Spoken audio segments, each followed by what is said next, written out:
안녕하세요, 여러분. 오늘은 정말 흥미롭고 미스터리한 이야기를 나눠볼까 합니다. 바로 2025년과 한국에 대한 예언들입니다. 여러분 혹시 예언을 믿으시나요? 예언이라 하면 보통 미래에 대한 막연한 상상을 떠올리기 쉬운데요. 오늘 소개할 예언들은 조금 다릅니다. 전 세계적으로 여러 예언들이 존재하지만 그 중에서도 유독 2025년과 한국에 주목하는 예언들이 있습니다. 도대체 왜 이런 예언들이 한국에 집중하고 있는 걸까요? 단순한 우연일까요? 아니면 정말 어떤 중요한 사건을 암시하는 걸까요? 오늘 우리는 남사고의 격압 유록, 중국의 추배도, 그리고 루돌프 슈타이너의 예언을 중심으로 이 미스터리한 예언들을 깊이 파헤쳐 보려고 합니다. 먼저 남사고의 격압 유록을 소개하겠습니다. 이 책은 조선시대에 작성된 예언서로 약 450년의 역사를 자랑합니다. 남사고 선생은 조선 중종시대에 활동한 저명한 예언가로 천문과 지리, 풍수에 능통한 인물로 알려져 있습니다. 격압유록의 예언 중 특히 주목할 만한 것은 바로 2025년에 한반도에서 세상을 구원할 성인이 나타날 것이라는 내용입니다.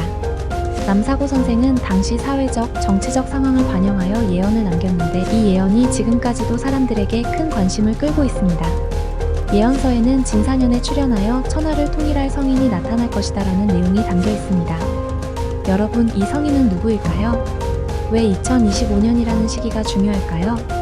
더욱이 남사고는 하늘과 땅의 진리를 깨달아야 한다. 남쪽 조선으로 보낸 비결을 보라. 하늘에서 말씀해주신 예언서 같은 구절을 통해 종교적인 심볼과 예언을 결합해 해석하고 있습니다. 이것이 무엇을 의미하는 걸까요? 다음으로 중국의 추배도를 살펴보겠습니다.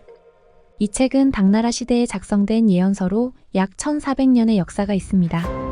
당태종이 당대 유명한 천문학자인 이순풍과 원천강에게 명하여 작성된 이 예언서는 당시의 정치적, 사회적 상황을 반영하며 천문학적 관측과 예언의 원리에 기초하고 있습니다. 이 예언서에는 2024년에서 2025년 사이에 한 인물이 나타나 세계를 통합하고 평화를 가져올 것이라는 예언이 담겨 있습니다. 특히 나라의 경계도 없고 정부도 없으며 천하의 모든 사람이 일가가 되어 크게 화합할 것이다라는 구절이 매우 흥미롭습니다. 여러분, 이 구절이 무엇을 의미하는 걸까요? 한 인물이 등장해 모든 국가와 정부의 경계가 사라지고 인류가 하나의 가족처럼 화합하는 세상이 가능할까요? 그리고 이 예언이 왜 한국과 연관이 있을까요? 추배도는 비단 한 인물의 등장만을 예언하는 것이 아니라 더 큰 변화를 암시하고 있습니다.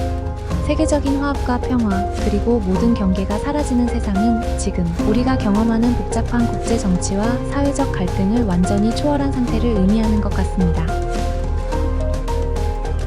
마지막으로 소개할 예언은 오스트리아의 철학자 루돌프 슈타이너의 예언입니다. 슈타이너는 영적 세계를 깊이 탐구한 철학자이자 영성과학자로 20세기 초반 수많은 강연과 저술을 통해 오늘날에도 많은 사람들에게 영향을 미치고 있습니다. 슈타이너의 예언 중 하나는 바로 2025년에 세계적인 대전환기가 올 것이라는 것입니다.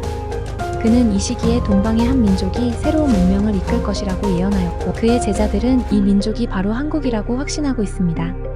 여기서 슈타이너가 언급한 대전환기란 무엇일까요? 이는 단순한 변화가 아니라 기존의 모든 질서가 뒤바뀌는 대격변을 의미하는 듯합니다. 그리고 이 시점에 동방의 한 민족, 즉 한국이 새로운 문명을 이끌게 될 것이라는 예언은 한국의 역사와 문화, 그리고 민족적 특성에 대한 깊은 이해를 바탕으로 한 것처럼 보입니다. 슈타이너는 한국 민족이 오랜 역사 속에서 외세의 침략과 내부의 억압을 견디면서도 탁월한 영성을 유지해 온 민족이라고 했습니다. 그렇다면 슈타이너가 말한 새로운 문명이란 무엇일까요? 그리고 그 문명을 이끌 한국의 역할은 무엇일까요?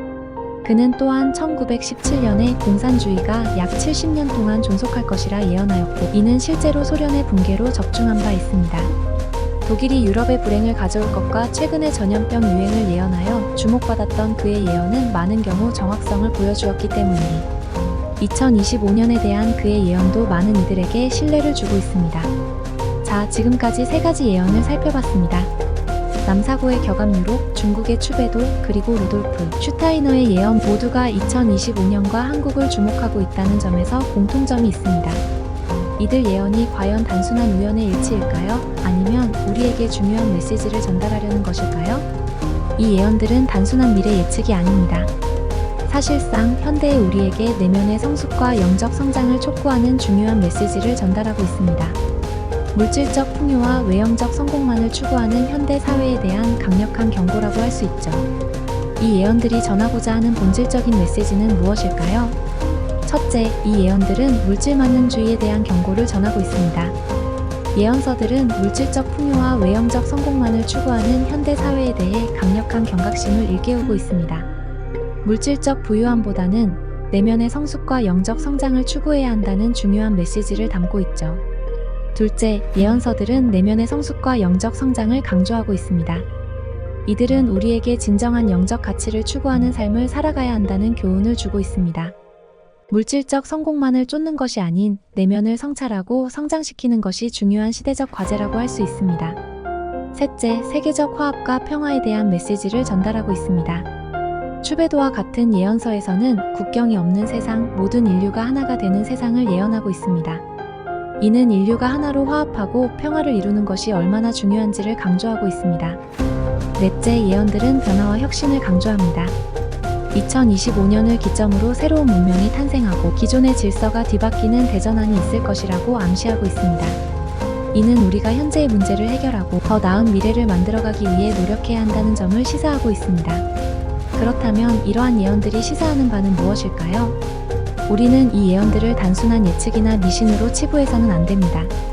오히려 이 예언들이 담고 있는 깊은 메시지를 이해하고 받아들여야 합니다. 2025년이 정말 어떤 변화를 가져올지 우리는 알 수 없습니다. 하지만 한 가지 확실한 것은 우리가 이 예언들이 담고 있는 깊은 메시지를 진지하게 받아들여야 한다는 것입니다. 이 예언들이 우리에게 전하는 교훈은 물질적 풍요와 외형적 성공을 넘어서 내면의 성숙과 진정한 영적 가치를 추구하는 삶을 살아가야 한다는 것입니다. 여러분 어떻게 생각하세요? 2025년이 정말 어떤 변화를 가져올까요?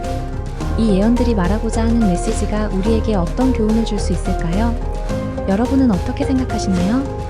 저는 이 예언들이 우리에게 단순한 경고가 아니라 내면의 성장과 성숙을 촉구하는 중요한 교훈을 준다고 생각합니다. 우리의 삶을 돌아보고 더 깊은 성찰을 통해 내면을 성숙시키는 것이 필요한 시점이 아닐까요? 그리고 그 변화에 우리는 어떻게 대비해야 할까요? 여러분은 2025년에 어떤 일이 벌어질 것이라고 생각하시나요? 여러분의 생각을 댓글로 남겨주세요.